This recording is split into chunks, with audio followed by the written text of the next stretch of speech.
Bonjour à tous, c'est Gaëz Daydream et aujourd'hui on est parti pour une nouvelle histoire bien flippante, bien horrifique qui va nous donner les frissons qu'on recherche tous. Sinon vous n'iriez pas cliquer sur ma petite miniature et vous ne regarderez pas ma vidéo de toute manière. Avant de commencer, bien sûr c'est important, je tiens à vous rappeler s'il vous plaît de vous abonner à la chaîne si ce n'est pas encore fait. Et de liker la vidéo si celle-ci vous plaît, puis de partager un max. Et je vois bien que en ce moment il y a beaucoup de nouveaux abonnés, puis je suis hyper contente d'agrandir la famille, puis j'aimerais bien qu'elle grandisse un peu plus parce que disons que j'ai en tête certains projets de concours, de cadeaux. Je vous montrerai quelques exemples, puis je suis sûre que ça va vous plaire, surtout en cette période d'Halloween.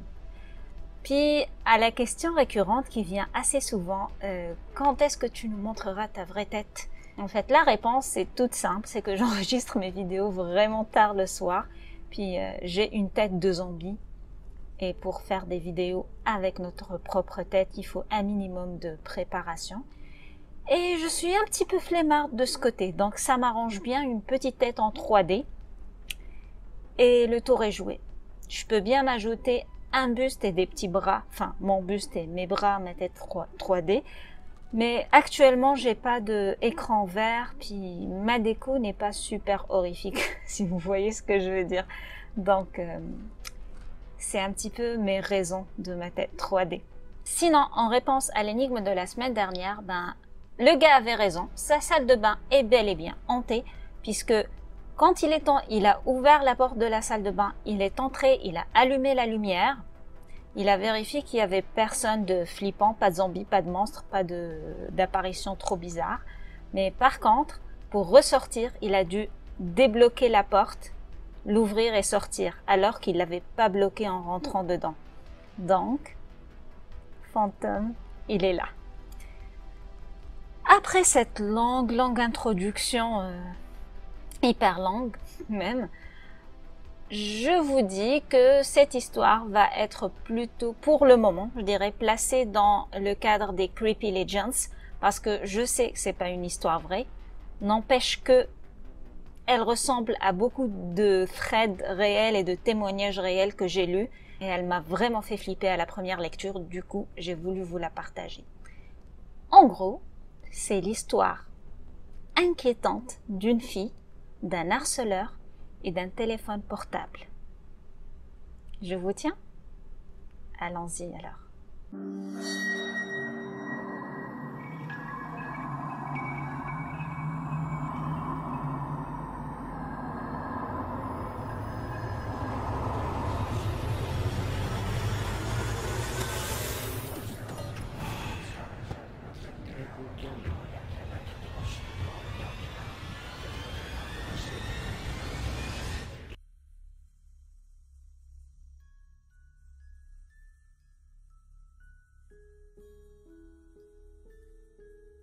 Quand j'avais 16 ans, j'ai eu mon premier téléphone portable. C'était un téléphone à clapet normal, qui clignotait en rouge lorsque j'avais un nouvel SMS. La première fois que j'ai reçu l'un de ces messages dont je vais vous parler, je n'y ai pas beaucoup prêté attention. C'était écrit « Louis ». Du coup, Je t'aime. moi, je pense que tu t'es trompé de numéro. Désolé, lol. Lui, Non, je t'aime. moi, vraiment? Eh bien, qui es-tu? Lui. Ton véritable amour. J'ai montré le message à mon amie Kirsten. Elle s'est contentée de rire et a haussé les épaules. Je n'ai pas répondu au SMS de l'homme mystérieux et j'ai rapidement tout oublié en fait. J'ai pensé que le pauvre gars avait probablement essayé de sortir avec une fille et elle lui a donné un mauvais numéro pour se débarrasser de lui, au lieu de le ghoster quoi. Quand j'avais 17 ans, j'ai eu un nouveau téléphone, un BlackBerry, qui avait toujours le voyant rouge clignotant sur les nouveaux messages. J'ai aussi eu mon premier petit ami, du coup, à la même période. Ça c'est cool, en fait, un téléphone et un petit ami. 2 pour le prix d'un. Il s'appelait Todd, le petit ami donc.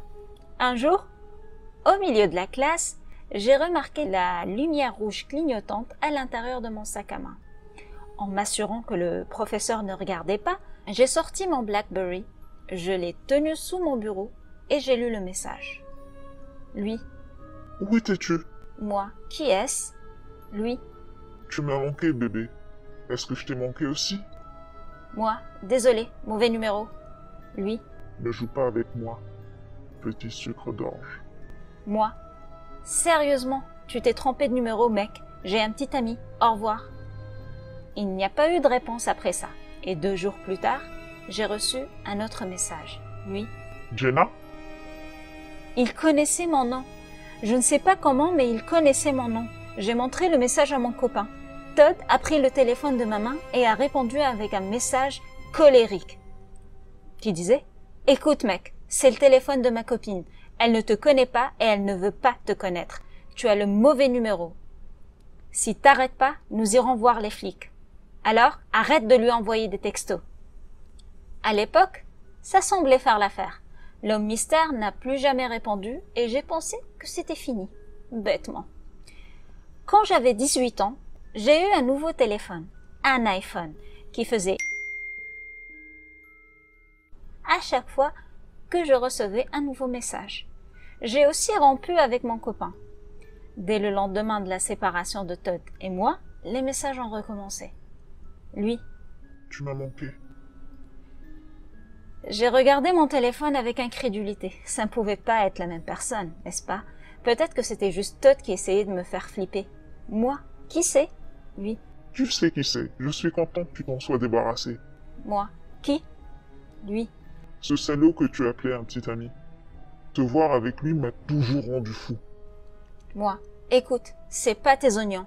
Arrête de m'envoyer des messages. Je ne sais pas qui t'es ou si c'est une blague de mauvais goût ou quoi, mais arrête. Lui. Non, toi, écoute, salope. Tu es à moi. Si je te vois avec un autre gars, tu le regretteras. En fait, peux-tu laisser tes rideaux ouverts la nuit pour que je puisse te voir? J'étais assise sur mon lit pendant que je lisais ces SMS. Horrifiée, je me suis immédiatement retournée pour regarder ma fenêtre. J'étais au rez-de-chaussée. Quiconque se tenait dans le jardin pouvait voir directement dans ma chambre. J'ai bondi et j'ai tiré les rideaux. Ensuite, j'ai appelé mon amie Kirsten et lui ai raconté ce qui s'était passé. Elle est venue tout de suite et m'a convaincue d'aller voir la police. Lorsque nous sommes arrivés au poste de police, les agents ont été très compréhensifs. Je leur ai montré mon téléphone et ils ont réussi à retrouver le numéro de l'homme. Ils ont fini par trouver un vieux téléphone BlackBerry cabossé dans un bâtiment abandonné à environ 2 pâtés de maison de chez moi. Il y avait des trucs gluants partout sur les murs et sur le sol. Le téléphone était enregistré en nom d'un homme qui avait disparu depuis quelques mois auparavant. Et bien sûr, il n'avait toujours pas été retrouvé. J'ai changé de numéro de téléphone et pendant 1 mois environ, tout allait bien. Un soir, je suis allée à une fête chez un ami. Il y avait beaucoup d'invités qui jouaient à des jeux d'alcool et plusieurs s'étaient évanouis sur le canapé ou vomissaient dans la salle de bain. Bon, alors, petit aparté, je vous conseille bien sûr pas de vous saouler. On peut très bien s'amuser sans nous écrouler et puis perdre entièrement connaissance parce que, rappelez-vous toujours les amoureux des frais d'horreur, perdre connaissance, c'est se mettre en danger. Puis, de toute manière, exagérer dans la boisson, c'est pas bon pour la santé, alors buvez avec modération. Donc, revenons. Donc, plusieurs s'étaient évanouis sur le canapé ou vomissaient dans la salle de bain. À la fin de la soirée, je me suis rendu compte que mon sac à main avait disparu. J'ai fait le tour de la maison et je l'ai cherché partout, mais je l'ai pas trouvé. J'ai vu Kirsten sortir de la salle de bain et je l'ai supplié de m'aider à trouver mon sac à main. Nous sommes finalement sortis et avons trouvé mon sac à main sur la pelouse devant la maison. Tout le contenu était éparpillé sur l'herbe. Nous avons commencé à tout rassembler et heureusement, tout mon argent et mes cartes de crédit étaient toujours là. La seule chose qui manquait était mon baume à lèvres, dont sincèrement je m'en moquais royalement. J'ai pensé que l'une des filles avait probablement été fouillée dans mon sac à main pour emprunter le baume à lèvres justement et avait accidentellement tout renversé. Kirsten et moi avons alors décidé d'appeler un taxi. Mais quand j'ai sorti mon téléphone, j'ai réalisé que quelqu'un l'avait utilisé pour envoyer un tas de SMS. Le dernier texte n'était qu'un tas de charabia. J'avais une sensation de malaise au creux de l'estomac alors que je défilais les messages. J'avais raison. Une fille ivre avait joué avec mon téléphone. Elle avait répondu à des messages se faisant passer pour moi. Toute une conversation avait eu lieu. Elle disait « Louis. » Hé ma chérie, je n'ai pas parlé depuis un moment. Elle « Tu as raison, super sexy. » Lui « Comment vas-tu? » Elle « Au top. Et toi? » Lui « Je suis juste assis à penser à toi. Tu m'as manqué. Est-ce que je t'ai manqué? Elle « Lol, t'es drôle. T'es où? » Lui Tu sais que je ne peux pas te dire ça. Tu es déjà allé voir les flics une fois. Elle Les flics? Lui Tu crois que je ne savais pas? J'ai mis du temps à te pardonner pour ça. Presque aussi longtemps qu'il m'a fallu pour trouver ton nouveau numéro de téléphone. Est-ce que je t'ai manqué alors? Elle Lol, bien sûr. Lui Je vois que tu n'es pas chez toi ce soir. Qu'est-ce que tu fais? Elle Tu me vois? Lui Non, Jenna, je peux te localiser sur le GPS. Et ce n'est pas ta maison. Elle Je suis chez des amis et je suis en train de boire. Lui Est-ce que t'es ivre? Attends là-bas, je viens te chercher. 9 minutes plus tard, la fille a finalement répondu. Elle Ok, désolée, ce n'est pas Jenna, j'ai juste trouvé son téléphone. Lui Tu as volé le téléphone de Jenna? Elle Non, juste emprunté. Lui J'arrive tout de suite. Qu'est-ce que t'as fait à Jenna? Elle Rien, ne viens pas ici, t'es vraiment effrayant. Lui Je vais te tuer si tu lui as fait du mal. Lui Réponds-moi, tu ferais mieux de ne pas lui avoir fait du mal. Lui Putain, t'es morte. Elle Est-ce que t'es dans la voiture rouge? Elle Mec, t'es effrayant, je vais à l'intérieur. Elle What the fuck? C'était toi? Elle Ok, arrête, je vais laisser le... Puis ça a commencé à devenir du charabia. Et il y avait 3 autres SMS comme celui-ci, avec juste du charabia dedans, comme si quelqu'un avait écrasé le clavier avec ses doigts. Alors que je finissais de lire, le téléphone a vibré dans ma main. Lui Jenna, j'espère que t'as bien trouvé ton téléphone et ton sac à main. J'ai la garce qui a essayé de te voler.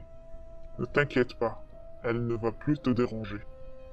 Ton baume à lèvres a tellement bon goût en fait. J'ai hâte de le goûter sur tes lèvres. En lisant ce message, j'ai fondu en larmes et j'ai immédiatement appelé le 911 pour tenter d'expliquer la gravité de la situation. Une voiture de patrouille est arrivée une dizaine de minutes plus tard et les policiers m'ont juste retrouvée assise sur la pelouse devant la maison, en train de pleurer. Kirsten essayait de me réconforter et un groupe de fêtards s'est rassemblé autour de moi, essayant de comprendre ce qui se passait en fait. Il y avait un homme et une femme officiers. L'homme était plus âgé et chauve, mais la femme avait l'air de quelques années de plus que moi et avait l'air vraiment inquiète. J'ai essayé de leur dire ce qui s'était passé, mais j'ai fini par leur donner le téléphone tout en sanglotant des choses comme m'envoyer des textos depuis que j'ai 16 ans et déjà aller voir les flics et besoin d'aide. Dès que la police a réussi à déchiffrer ce qui se passait entre mes sanglots et les textos sur le téléphone, ils ont couru vers leur voiture de patrouille et ont appelé le numéro et quelques heures plus tard, en utilisant le GPS, ils ont réussi à localiser l'autre téléphone. Il était dans un lac. Et des eaux glacées de ce lac, ils ont sorti le corps sans vie de la fille ivre qui m'avait emprunté mon téléphone. Le téléphone avait été enfoncé à mi-chemin dans sa gorge. Lorsque la police l'a identifié, il s'est avéré que je ne l'avais rencontré qu'une seule fois et que nous n'avions qu'un seul ami en commun. Même si je ne la connaissais pas, je suis allée à ses funérailles et j'ai écouté toutes les bonnes choses que ses familles et ses amis disaient à son sujet. Tant de gens l'aimaient et je me sentais mal à propos de ce qui lui est arrivé. La culpabilité était vraiment insupportable et même si tout le monde me disait que ce n'était pas ma faute, je m'en voulais quand même. Le harceleur m'avait fait me sentir complètement vulnérable. J'avais peur qu'il continue à me trouver. Il semblait que le cauchemar n'allait jamais finir. J'ai encore changé de numéro de téléphone, puis j'ai déménagé. Un bon ami à moi, un gars appelé Matt, avait un appartement de 2 chambres et cherchait justement un colocataire. Je pensais que ce serait l'option la plus sûre. Pendant un moment, il est apparu que ma vie allait reprendre un cours normal. Pourtant, il y a quelques semaines, les messages ont recommencé. Et au petit matin, un jour, mon téléphone a sonné. Je l'ai attrapé et, les yeux brumeux de fatigue, j'ai commencé à lire le texte. Lui. Je t'ai trouvé. Je fixais l'écran incapable de bouger pendant quelques minutes. Lui. Tu ne vas pas me dire bonjour? Des larmes amères ont commencé à couler sur mes joues. Lui. Tu sais que je déteste te voir pleurer. À la lecture de ce dernier message, je me suis figée. Pendant quelques instants, je ne respirais même plus. Je n'ai même pas cligné des yeux. Puis, lentement, j'ai tourné la tête et j'ai regardé avec horreur la fenêtre de ma chambre. Dehors, sur l'escalier de secours, se tenait un homme. Il était vêtu de noir de la tête aux pieds et se détachait sur le réverbère derrière lui. Je ne voyais clairement que la paume de sa main appuyée contre la vitre. Son souffle chaud embrumait le verre. Je n'ai pas attendu de voir ce qui allait se passer. J'ai sauté de mon lit et j'ai couru dans le couloir, puis j'ai fait irruption dans la chambre de Matt, lui criant d'appeler la police. Je l'ai en fait sursauter de son sommeil, puis il m'a dit « Jenna, qu'est-ce qui se passe ?» Puis là, morte de trouille et de terreur, je lui ai juste répondu « L'homme dont je t'ai parlé, il est là, le harceleur, le rôdeur, le poursuivant, il est là, devant ma fenêtre, appelle la police !»